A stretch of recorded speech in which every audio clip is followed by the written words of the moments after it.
lose some of your length and height on the seams. So when you measure them, you want to give yourself a little extra on each panel.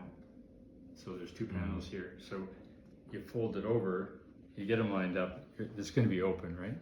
Because obviously you're not going to do this with it underneath it, right? And so you bring them together like this, and then you fold them over and stitch that, and it won't come apart on you. So just make sure when you do the third panel, you've got the seam on the same side. Does that make sense? Okay, so this will end up being the outside here? Well, I always, it's up to you, but I always use, can you slide that? I always use, I always put the seam on the inside when I wear it. So here's how this will look, right? So, okay, so now you're gonna overlap this a little, right? Right. And then you gotta pinch it up, right? And then fold it over. So you have a nice, now I think Maureen will show you how to do this better than I'm doing it.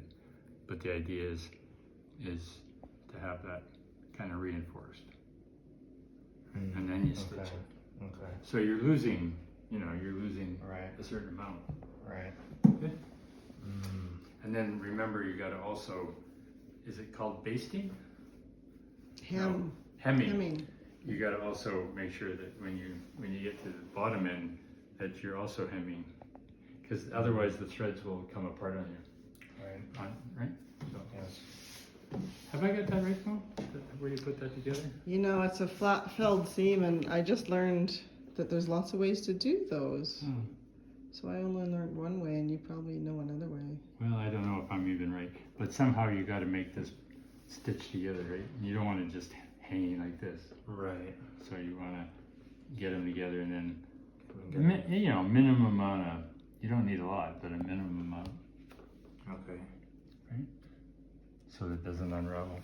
And then, like I say, make sure when you do the next one on the third panel, your seam's on the same side. Thank you. And that's Qapel's sewing tips for the robe. Yay! Thank you. No sweat.